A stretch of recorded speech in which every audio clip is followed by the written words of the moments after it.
ኖብል ወመንስ ኖብል ወመንስ የሚባሉ ሴቶችን ታውቃላችሁ? በታሪክ ኖብል ወመንስ ተብለው ሊጠሩ የሚችሉ የተለያዩ ጠንካራና ጀግኖች በጣም ብዙ ነገሮችን የሰሩ ሴቶች አልፈዋልና ለኔ ያው በመንፈሳዊ ደረጃም ሆነ በምንም ማላወዳድራት ጀስት በብዙ ነገሮች አንፃር መለኪያዬ ያው ኖብል ወመንስ ዘ ፈርስት ዋን ያው እመቤታችን ቅድስት ድንግል ማርያም የጌታችን እናት ነች።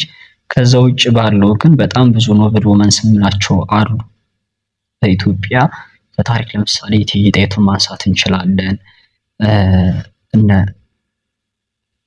እቴጌ ምንትዋብ ራሳቸው ኖብል ወመንስ የሚባሉ ናቸውና በጣም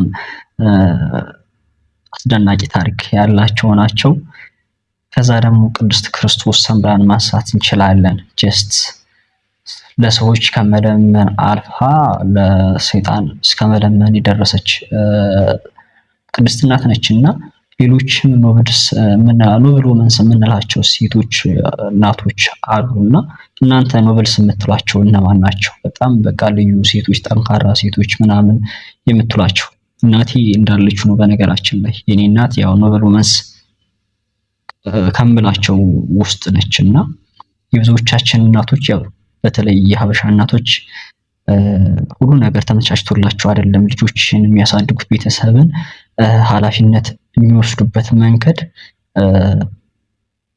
ሀስሉ ስትራግሉ በጣም ከባድ ነውና ያን ሁሉ ተቋቁመው ነው እኛን የሚያሳድጉት ብዙ ነገሮችን የሚያደርጉት። ሞር ደግሞ ለስልጣን የሚበቁ ሀገርን የሚመሩ ሴቶች ሲሆኑ ደግሞ ጫናውም ከባድ ነው። የኛ ማህበረሰብ ስሪት ሴቶች የመምራት እንትናቸው ያን ያክልም አይደለም። በዛ ላይ ደግሞ ሰፖርቲቭም አይደለም ሲስተማችን በራሱ ምክንያቱም በጉልበት ላይ መሰረት የሚያደርግ ነው ስልጣን መያዝ ሀገር መምራት በራሱና ከዛ አንፃር ኖብል ወመንስ የምትሏቸው እነማን ናቸው? በጣም ብዙዎች ይኖራሉ።